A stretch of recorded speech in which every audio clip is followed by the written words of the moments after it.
نبي سلام عليك يا رسول سلام عليك يا حبيب سلام عليك صلوات الله عليك الله يا نبي سلام عليك يا رسول سلام عليك يا حبيب سلام عليك صلوات الله عليك. أشرق الكون ابتهاجا بوجود المصطفى أحمد ولأهل الكون أنس وسرور قد تجدل الله يا نبي سلام عليك يا رسول سلام عليك يا حبيب سلام عليك صلوات الله عليك. قد ضربوا يهلا المثال فيزار اليوم غرا واستضيئوا بجمال فاق في الحسن تفرل الله يا نبي سلام عليك يا رسول سلام عليك يا حبيب السلام عليك صلوات الله عليك. ولنا البشرى بسعد المستمر ليس ينفذ حيث أوتينا عطاء جمع الفخر المؤمل الله يا نبي سلام عليك يا رسول سلام.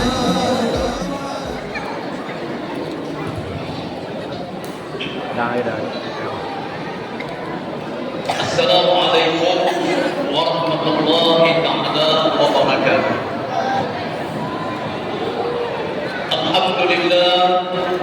الحمد لله رب العالمين وبه نستعين على أمور الدنيا والدين والصلاة والسلام على شفيع المسلمين إمام الأنبياء والمرسلين قائد الغر المحجلين سيدنا ونبينا محمد الأمين وعلى آله وأصحابه وجنوده وأنصاره من يومنا هذا إلى يوم الدين.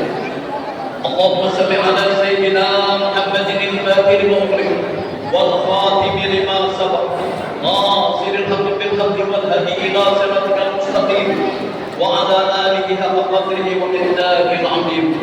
رب اشرح لي صدري ويسر لي امري واحلل من لساني يفقهوا قولي. اعوذ بالله من الشيطان الرجيم. بسم الله الرحمن الرحيم. لقد كان لكم في رسول الله اسوة حسنة لمن كان يرجو الله واليوم الاخر وذكر الله كثيرا. صدق الله العظيم. Alhamdulillah, kita panjatkan puji syukur kehadirat Allah Subhanahu wa taala pada pagi hari yang penuh dengan barakah ini.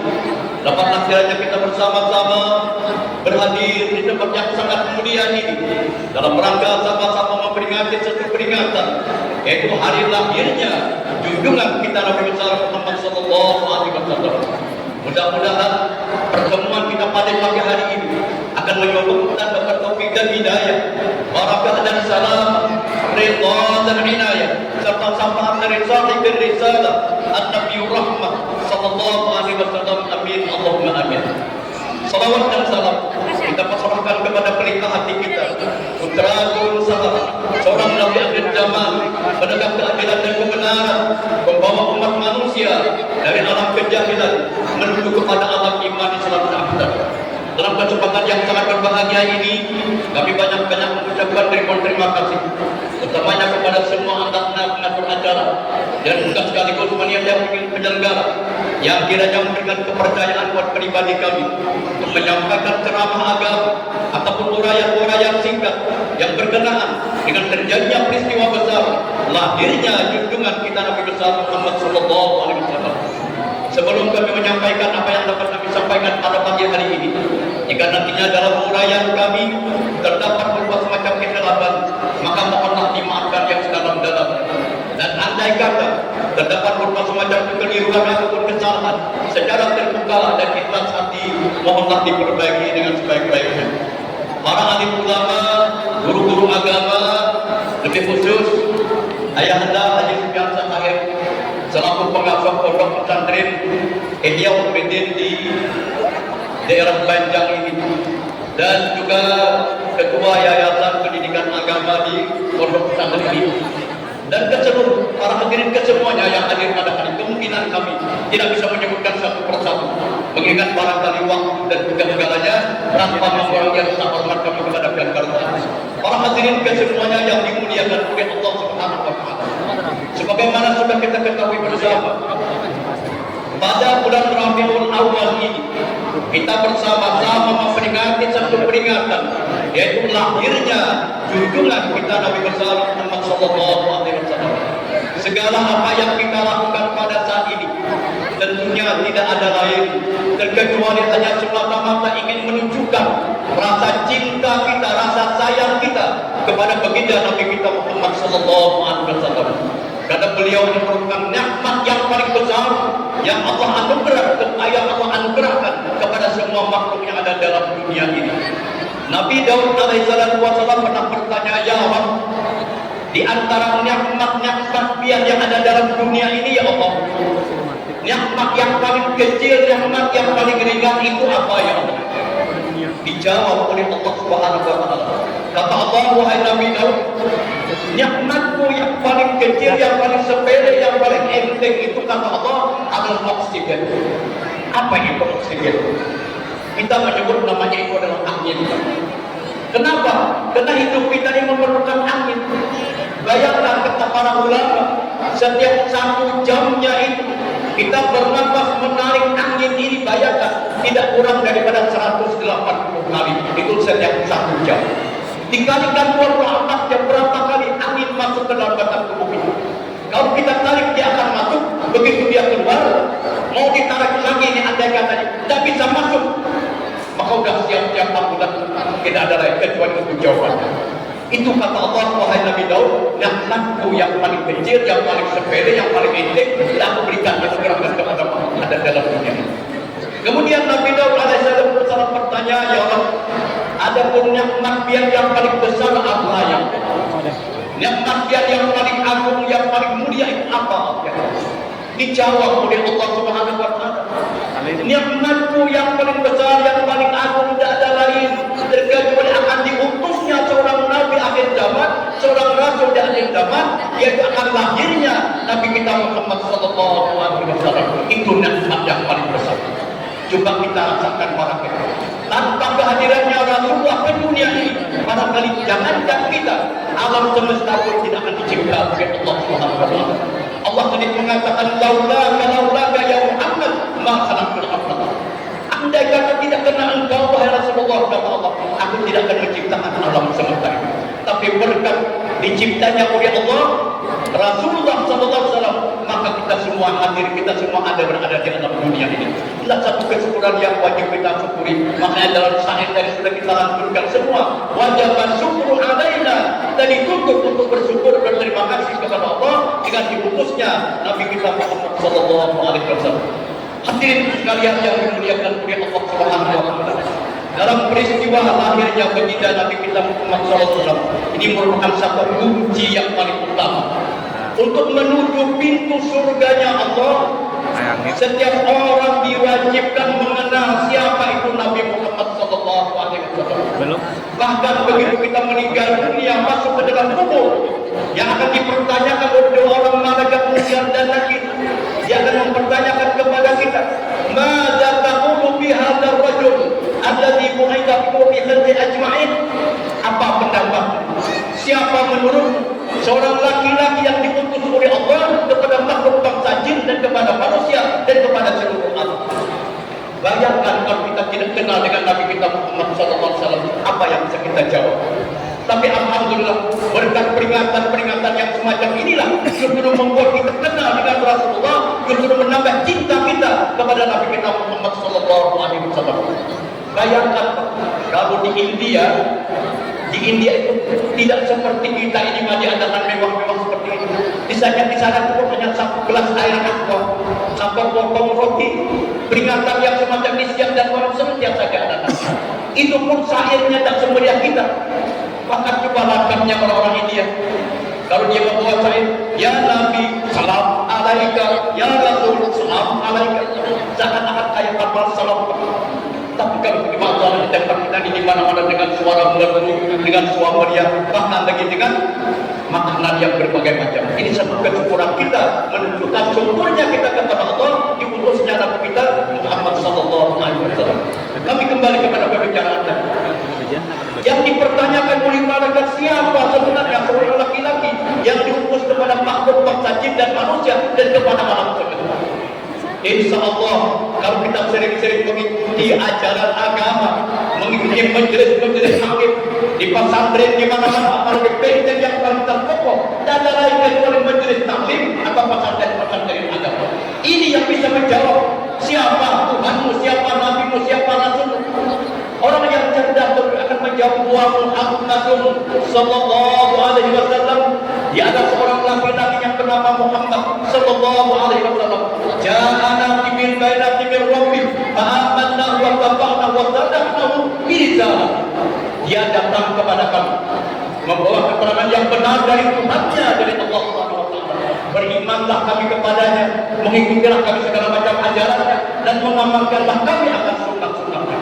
Apabila jawaban ini kita berikan kepada malaikat munkar dan nakir ketika kita berada di dalam kubur, insya Allah munkar dan nakir ini akan meluaskan kubur kita sebagaimana diperintah oleh Allah, luaskan kuburnya sejauh mana-mana. Itu kenikmatan yang sudah disiapkan oleh Allah ketika orang berada di dalam kubur. Hadirin sekalian yang dimuliakan oleh Allah Subhanahu wa taala, siapa sebenarnya Rasulullah? Salah seorang ulama besar menulis dalam syairnya, beda Pak, ada seorang cendekiawan juga menulis di antaranya 100 orang-orang terhormat terhadap 100 orang-orang besar. Itu ada satu buku. Ya alhamdulillah Rasulullah ditempatkan dan di tempat yang paling nomor 1. Tapi saya membaca buku itu tidak tunggu saya. Kenapa? Rasulullah sekalipun dikatakan orang besar di dunia di jumlahnya 100 kata mereka.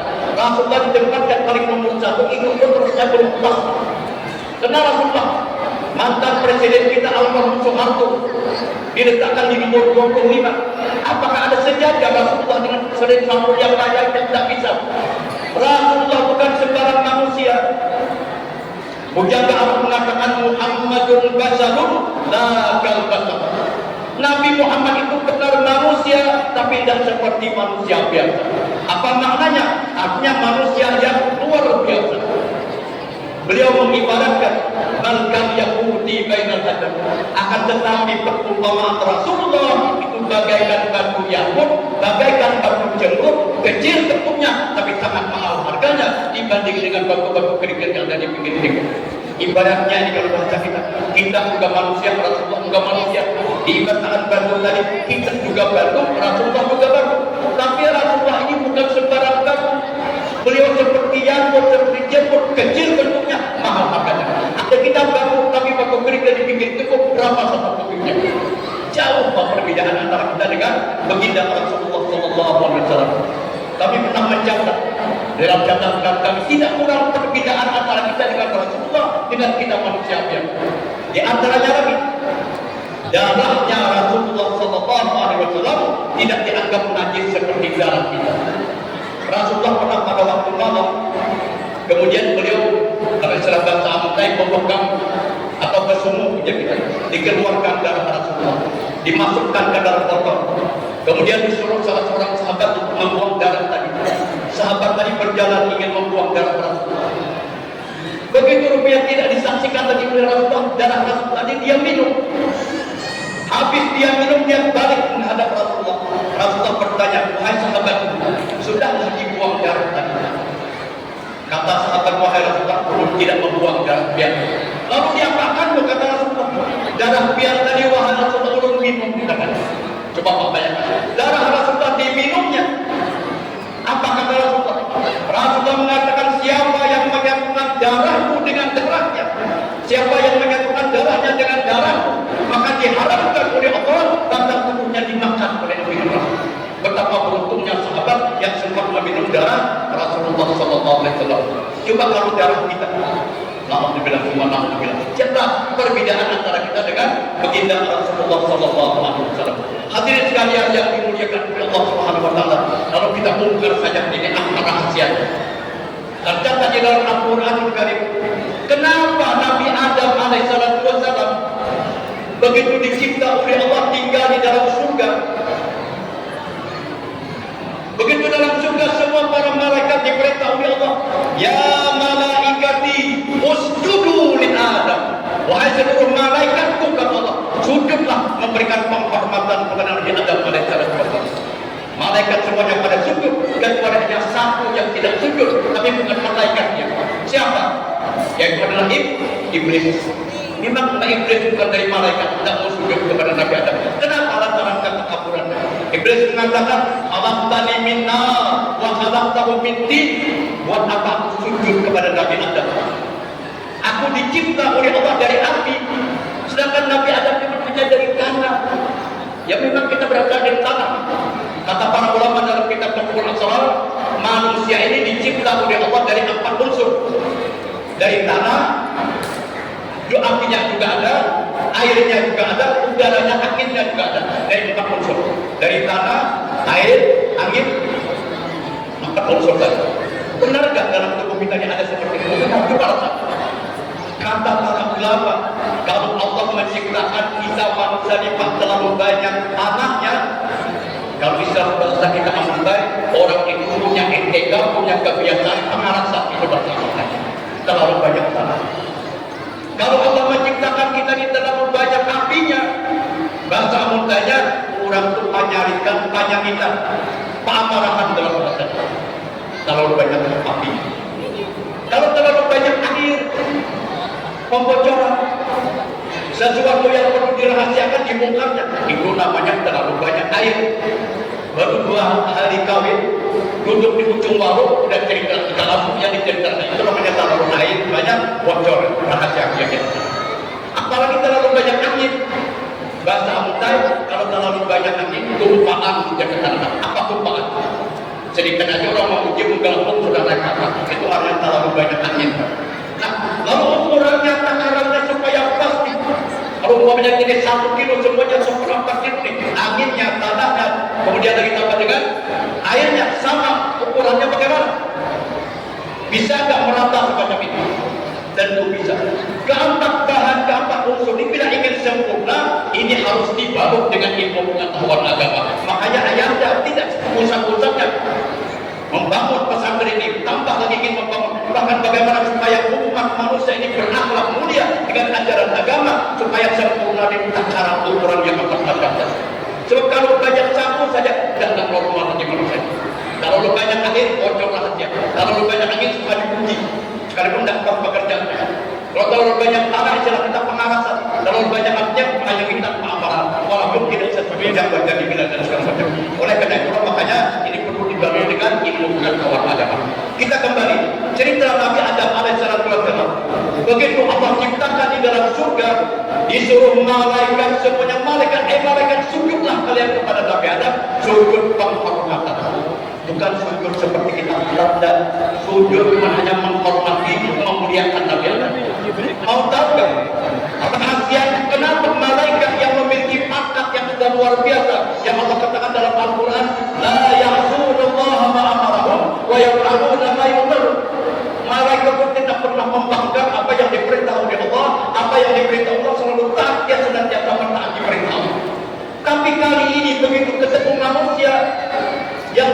kita dari tanah, dari api, dari air, dari angin.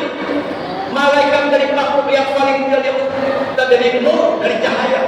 Tapi ternyata disuruh tunduk dan hormat kepada Nabi Adam alaihissalam. Kira-kira apa rahasianya?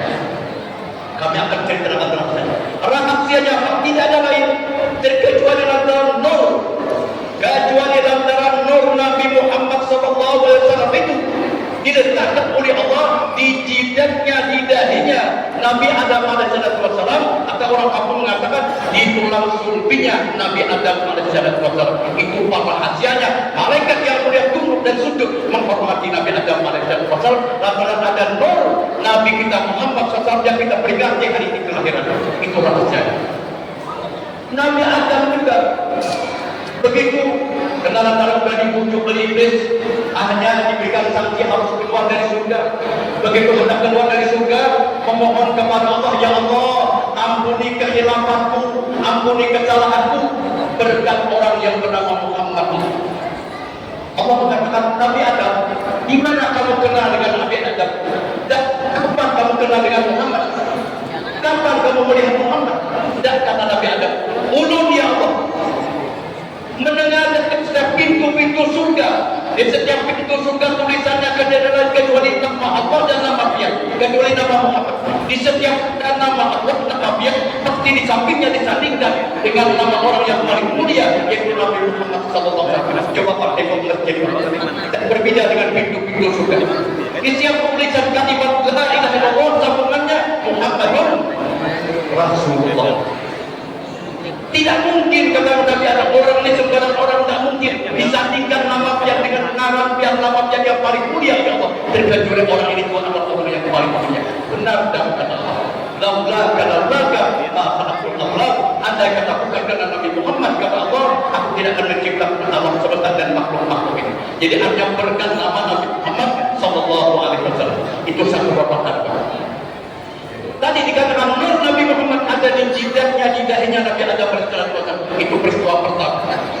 Kemudian berikutnya dipindah oleh Allah dari Nabi Adam, nur Nabi Muhammad tadi kemana? Ke sulbinya Nabi yang berikutnya, itu Nabi Nuh alaihissalam. Ingat riwayat ketika Allah perintahkan Nuh bikin kapal besar di atas gunung. Gunung itu namanya Gunung Al-Judi. Kenapa? Satu saat akan terjadi banjir besar, tumpahan yang besar luar biasa. Dicipta, dibikin oleh Nabi Nuh alaihissalam sebuah kapal yang paling besar, diajak orang untuk beriman kepada Allah, di mana siapa yang ingat dia akan dikeluarkan dan tidak akan bisa selamat. Begitu diterpa kapal Nuh yang paling besar tadi oleh ombak yang paling besar, oleh banjir yang paling luar biasa. Ternyata kenapa kapal itu bisa selamat dari terpaan angin, kenapa bisa selamat dari terpaan segala-galanya? Apa kira-kira rahasia? Jawaban yang tidak ada lain seakan-akan Allah mengingatkan kepada kita. Nur Nabi Muhammad yang ada di jidatnya, di dahinya Nabi Adam tadi dipindah oleh Allah kemana? Ke jidatnya, ke dahinya Nabi Nuh alaihissalam. Makanya apa tadi Pak dalam keadaan selamat. Terus bergulir lagi berikutnya, Allah menjadikan sesuatu hal yang luar biasa.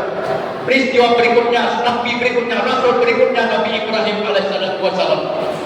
Ketika Nabi Ibrahim saat itu dia mau menyelamatkan umat manusia supaya bertauhid kepada Allah, karena pada waktu itu Raja Namrud dia menyuruh semua umat manusia supaya bertuhan kepada berhala dan kepada berhala. Bila masuk ke istana mereka, bila masuk pakaian mereka, semuanya pada sujud kepada pakaiannya. Nabi Ibrahim tidak mau seperti Nabi Ibrahim mengabarkan agama tauhid bertuhan kepada Allah. Akhirnya Nabi Ibrahim ditangkaplah karena memang perbuatan beliau menghancurkan patung-patung yang ada dalam kuil. Kemudian ditangkap ringkasnya Nabi Ibrahim dan diberi sanksi harus dibakar di dalam kuburan api. Dibikinlah satu pondok, dibikin satu gubuk, satu pondok atau gubuk, kemudian dinyalakan apinya, dimasukkan Ibrahim di dalamnya. Berapa hari Nabi Ibrahim dalam gubuk api tadi, dalam kuburan api tadi? 40 hari 40 malam. Coba lah ini kalau saat Allah kehebatan Allah. 40 hari 40 malam Nabi Ibrahim dimasukkan dalam unggunan api, dibakar 40 hari 40 malam. Tapi nyatanya tidak dikasih makan, tidak dikasih minum, ternyata Nabi Ibrahim dalam keadaan kenyang. Bahkan dalam unggunan api yang nyala yang luar biasa, dalam keadaan menggigil seperti ini. Kenapa dan kenapa rahasianya? Ya memang Allah yang menghendaki. Kata Allah mengatakan kepada api, Qul ya nar kuni bardan wa salaman ala Ibrahim. Katakan kepada api, dinginlah kamu, jangan membakar Nabi Ibrahim. Ternyata Nabi Ibrahim menggigil dalam kedinginan di dalam kerumunan api yang besar. Kenapa Nabi Ibrahim tak hangus? Kenapa Nabi Ibrahim tak mati dalam api? Jawabannya hanya satu. Nur Nabi Muhammad yang kita peringati hari ini dipindah oleh Allah dari Nuh alaihissalam ke mana? Ke sulbinya atau ke dedikannya Nabi Ibrahim alaihissalam. Itu rahasianya. Kemudian berikutnya lagi, ketika Allah perintahkan Ibrahim, kamu aku perintahkan harus menyembelih kepada anakmu yang bernama Ismail. Perintah Allah dilaksanakan. Akhirnya ringkasnya Ismail dibawa oleh Ibrahim ke Jabal Qurban untuk disembelih, dikorbankan yaitu Nabi Ismail. Nabi Ibrahim mentajamkan pedangnya. Saking tajamnya pedang Nabi Ibrahim, Pak, dipukulkan ke batu yang keras ternyata belah dua. Tapi begitu Nabi Ibrahim hendak menyembelih Ismail, diletakkan di leher yang cuma hanya biasa seperti ini. Ternyata pedang yang begitu tajam tadi tidak melukai sedikit pun di lehernya Ismail alaihissalam. Kira-kira apa rahasianya? Tidak ada lain jawabannya terkecuali lantaran adanya nur Nabi Muhammad SAW dari Nabi Ibrahim dipindah oleh Allah kepada yaitu kepada Nabi Ismail alaihissalam. Terus berikutnya dipindah lagi nur Nabi Muhammad tadi ke orang tua Nabi kita yang bernama Abdullah. Akhirnya lahirlah Nabi kita Muhammad SAW. Kesimpulan riwayat ini perlu kita renungkan. Artinya seakan-akan Allah mengatakan kepada kita, umat manusia, siapa yang ingin mulia, ingin jaya, ingin terhormat hidup di dunia dan di akhirat, jangan jauh daripada Nabi Muhammad, jangan jauh daripada salawat kepada Rasulullah SAW. Seakan-akan Allah mengatakan, umat Nabi Muhammad, siapa yang ingin selamat dari terpaan banjir yang dahsyat, angin yang paling kuat, selamat dalam perjalanan dalam pelayaran, jangan tinggalkan bersalawat kepada Nabi Muhammad SAW. Berikutnya seakan-akan Allah mengatakan kepada kalian umat Nabi Muhammad, kalau kamu ingin selamat dari pedang apa saja, dari api apa saja seperti Nabi Ibrahim ataupun api fitnah api apa saja, maka jangan tinggalkan bersalawat kepada Nabi Muhammad SAW. Memang benarlah apa yang dikatakan oleh Rasulullah, man nasya sada alaiya, kata Nabi, nasya siapa yang tidak mau bersalawat kepadaku atau sering lupa bersalawat kepadaku, orang akan sesat jalan nanti di akhirat menuju pintu surga Allah Subhanahu wa taala. Kesimpulannya, pintu surga Allah insya Allah ada pada diri kita kalau kita mau mendekatkan diri mencintai Nabi kita Muhammad sallallahu alaihi wasallam. Tidak ada panutan yang paling benar, tidak ada panutan yang paling bagus dalam urusan keluarga, urusan rumah tangga, mengurus negara, tidak ada lain contoh tauladan yang paling utama selain daripada berkiblat kepada Nabi kita Muhammad sallallahu alaihi wasallam. Mudah-mudahan cita-cita mulia kita semua, apalagi cita-cita Abu yang ini, ingin menjadi manusia yang dikatakan insanul kamil, manusia yang diridai oleh Allah, yang saleh dan salehah, yang akan menyelamatkan negara kita, bahkan menyelamatkan dunia kita, semuanya dalam negeri dan oleh Allah, bisa masuk surga Allah Subhanahu wa taala. Barangkali sekedar hikmah yang dapat kami sampaikan peringatan hari ini. Mudah-mudahan ini menambah keyakinan kita, menambah keimanan kita, dan kecintaan kita dan keinginan kita banyak-banyak bersalawat kepada baginda Rasulullah, karena Nabi mengatakan, man shalla alayya marratan sallallahu alaihi wasallam. Siapa yang bersalawat kepadaku, kata Rasulullah, Allah yang akan memberikan kemuliaan, kesejahteraan, kebahagiaan kepada orang yang bersalawat kepadaku 10 kali. Kalau kita baca 10 kali, Allah akan memberikan 100 kali. Kalau kita baca 100 kali, Allah berikan kebahagiaan kepada kita 1000 kali. Kalau kita baca sampai 1000 kali, diharapkan oleh Allah batang tubuh kita dimakan oleh api neraka. Terserah kalian mau selawat apa. Selawat yang diberikan oleh Rasulullah tidak kurang daripada 337 macam selawat. Mau selawat kamilah, mau selawat dipuluh-puluh, ataupun disebut dengan salawat musra yang sudah sering kita baca di majelis ini, Pak. Salawat musra, siapa yang diberikan gembira? Anak cucu kita gembira, para ulama-ulama kita gembira, santri kita gembira, santriwati gembira, dan seluruh keluarga kita dalam keadaan kegembiraan dan akan masuk surga bersama dengan kita Rasulullah dalam keadaan gembira. Mudah-mudahan kita diberikan oleh Allah kegembiraan, bisa masuk surga bersama Nabi kita Muhammad sallallahu alaihi wasallam. Amin ya rabbal alamin. Mudah-mudahan ya